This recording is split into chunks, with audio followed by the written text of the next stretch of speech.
Welcome back to Catalyst Creations. I'm your guide through the literary underground. Today, we're stepping inside the Resistance Library to look at a poet who weaponized verse against the status quo, Allen Ginsberg. From the Cold War satire of America to the raw, anti-consumerist howl of a supermarket in California, these aren't just poems. They're blueprints for a total spiritual and political rebellion. Allen Ginsberg, 1926 to 1997. Allen Ginsberg was born in Newark, New Jersey. He attended Columbia College, where he studied with Lionel Trilling, Mark Van Doren, and Meyer Shapiro.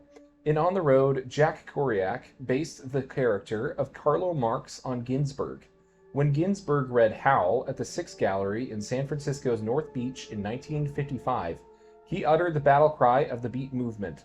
The poem, banned, became a cause célèbre. Ideally, each line of Howl is a single breath unit, Ginsberg said on recording Howl in 1959. Let it be raw, there is beauty. Once at a reading, a heckler shouted, "What do you mean nakedness?" Ginsberg stripped of his clothes in response. Under all this self-revealing candor is purity of heart, says the narrator of Saul Bellows' Him with His Foot in His Mouth. And the only authentic living representative of American transcendentalism is that fat-breasted, bald, bearded homosexual in smeared goggles, innocent in his uncleanness. Ginsberg quoted the Tibetan Buddhist teacher Chogyam Trungpa Rinpoche's maxim, first thought, best thought, to express his philosophy of composition. In addition to many books of poetry, several volumes of Ginsberg's photographs have been published, including Snapshot Poetics in 1993. Ginsberg died of a heart attack on the 5th of April, 1997. All right, so the book that we are reading from is the Oxford Book of American Poetry. This has been published by David Lehman in 2006 with the associate editing help of John Brame. David Lehman also chose and edited each of these poems. So the poem that we are going to read today is called America.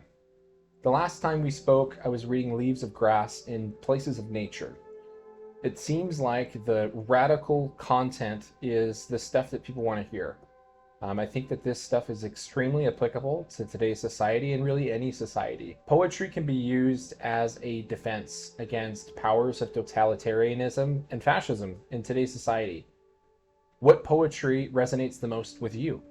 Leave your comment below. Our poem today is America by Allen Ginsberg. America, I've given you all, and now I'm nothing. America, $2.27, January 17th, 1956. I can't stand my own mind. America, when will we end the human war? Go fuck yourself with your atom bomb. I don't feel good. Don't bother me.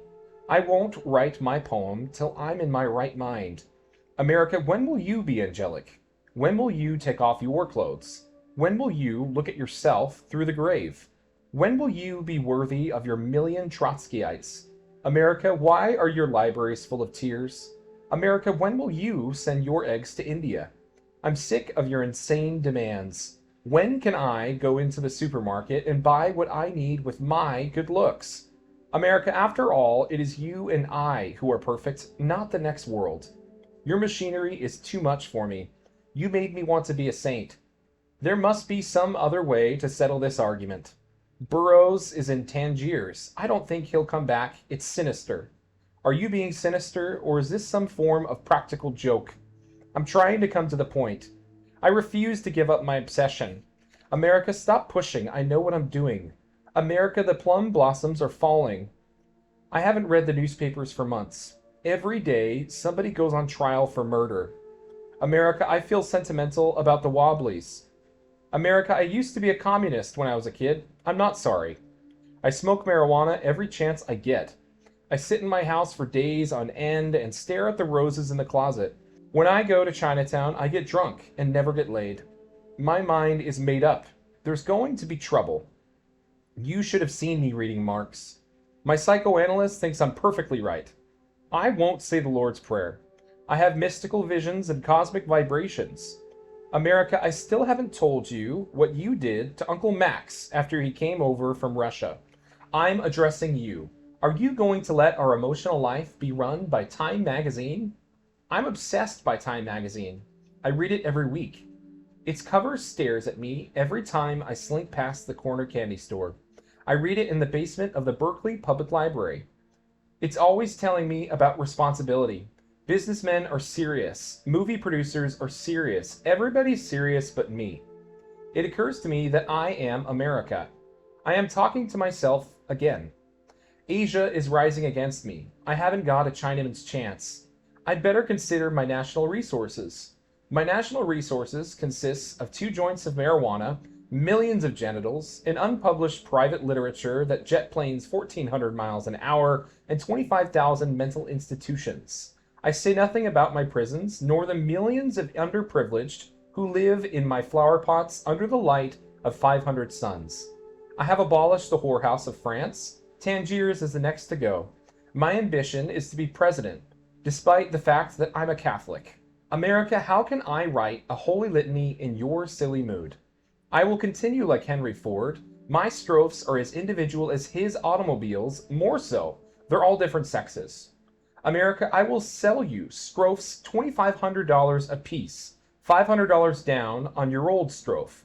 America, free Tom Mooney. America, save the Spanish loyalists. America, Sacco and Vanzetti must not die. America, I am the Scottsboro Boys. America, when I was 7, Mama took me to communist cell meetings. They sold us garbanzos, a handful per ticket. A ticket cost a nickel, and the speeches were free. Everybody was angelic and sentimental about the workers. It was all so sincere. You have no idea what a good thing the party was in 1935. Scott Nearing was a grand old man, a real mensch. Mother Bloor, the Silk Strikers, Ewig Weiblich, made me cry. I once saw the Yiddish orator Israel Amter plain. Everybody must have been a spy. America, you don't really want to go to war. America, it's them bad Russians. Them Russians, and them Chinamen, and them Russians. The Russia wants to eat us alive. The Russia's power mad. She wants to take our cars from out of our garages. Her wants to grab Chicago. Her needs a red Reader's Digest. Her wants are auto plans in Serbia. Him big bureaucracy running our filling stations. That's no good. Ugh. Him make Indians learn read. Him need big black niggers. Ha! Her make us all work 16 hours a day. Help! America, this is quite serious. America, this is the impression I get from looking in the television set. America, is this correct? I'd better get right down to the job. It's true. I don't want to join army or turn lathes in precision part factories. I'm nearsighted and psychopathic anyway. America, I'm putting my queer shoulder to the wheel. America, by Allen Ginsberg, 1956. The next poem is called To Aunt Rose. To Aunt Rose, Allen Ginsberg. Aunt Rose, now might I see you, with your thin face and buck-tooth smile and pain, or rheumatism, and a long black heavy shoe for your bony left leg, limping down the long hall in Newark on the running carpet, past the black grand piano in the day room where the parties were, and I sang Spanish loyalist songs in a high squeaky voice, hysterical, the committee listening, while you limped around the room, collected the money. Aunt Honey, Uncle Sam, a stranger with a cloth arm in his pocket, and huge young bald head of Abraham Lincoln Brigade. Your long, sad face, your tears of sexual frustration, what smothered sobs and bony hips under the pillows of Osborne Terrace, the time I stood on the toilet seat naked, and you powdered my thighs with calamine against the poison ivy. My tender and shamed first black curled hairs, what were you thinking in secret heart then, knowing me a man already? And I, an ignorant girl of family silence, on the thin pedestal of my legs in the bathroom, Museum of Newark. Aunt Rose. Hitler is dead. Hitler is in eternity. Hitler is with Tamburlaine and Emily Bronte. Though I see you walking still, a ghost on Osborne Terrace, down the long dark hall to the front door, limping a little with a pinched smile, in what must have been a silken flower dress, welcoming my father, the poet, on his visit to Newark. See you arriving in the living room, dancing on your crippled leg, and clapping hands his book. had been accepted by Liverite. Hitler is dead, and Liverite's gone out of business. The Attic of the Past and Everlasting Minute are out of print. Uncle Harry sold his last silk stocking. Claire quit interpretive dancing school. Bubba sits a wrinkled monument in old lady's home, blinking at new babies. Last time I saw you was in the hospital. Pale skull protruding under ashen skin. Blue-veined unconscious girl in an oxygen tent. The war in Spain has ended long ago, Aunt Rose. Aunt Rose. 1958. Allen Ginsberg. This next poem is called City Midnight Junk Strains for Frank O'Hara by Allen Ginsberg. Switch on lights yellow as the sun. In the bedroom. The gaudy poet dead. Frank O'Hara's bones. Under cemetery grass. In emptiness at 8 p.m. in the Cedar Bar. Throngs of drunken guys talking about paint and lofts and Pennsylvania youth. Klein attacked by his heart and chattering Frank stopped forever. Faithful, drunken adorers mourn. The bus fares a nickel more past his old apartment, 9th Street by the park. Delicate Peter loved his praise. I wait for the things he says about me. Did he think me an angel? As angel, I am still talking into Earth's microphone, willy-nilly, to come back as words ghostly hued by early death. But written so bodied, mature in another decade. Chatty prophet of your own loves, personal. Memory-feeling fellow. Poet of building glass. I see you walking, you said with your tie, flopped over your shoulder in the wind down Fifth Avenue. Under the handsome-breasted workmen, on their scaffolds ascending time, and washing the windows of life. Off to a date with martinis and a blonde. Beloved poet far from home. With thee and thy sacred metropolis, in the enormous bliss of a long afternoon, where death is the shadow cast by Rockefeller Center over your intimate street. Who were you, black-suited, hurrying to meet unsatisfied one? Unmistakable, darling date, for the charming, solitary, young poet with a big cock, who could fuck you all night long till you never came, trying your torture on his obliging, fond body, eager to satisfy God's whim that made you innocent as you are. I tried your boys and found them ready, sweet, and amiable, collected gentlemen with large sofa apartments, lonesome to please for pure language. And you mixed with money because you knew enough language to be rich.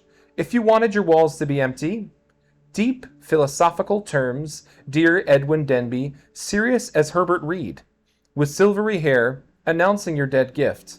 To the grave crowd, whose historic op art, frisson was, the new sculpture your big blue wounded body made in the universe.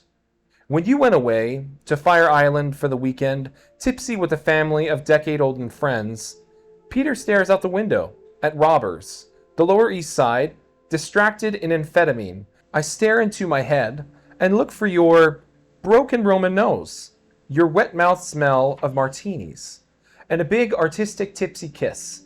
40's only half a life to be filled, with so many fine parties and evenings, interesting drinks together with one, fading friend or new, understanding social cat.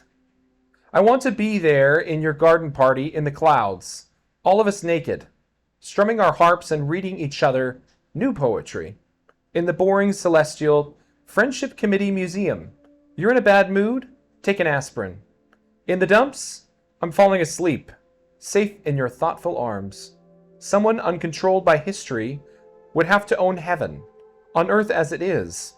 I hope you satisfied your childhood love, your puberty fantasy, your sailor punishment on your knees, your mouth suck, elegant insistency on the honking self-prophetic personal, as curator of funny emotions to the mob, trembling one, whenever possible. I see New York through your eyes, and hear of one funeral a year nowadays. From Billie Holiday's time, appreciated more and more. A common ear for our dear gossip. 1966. City Midnight Junk Strains for Frank O'Hara by Allen Ginsberg.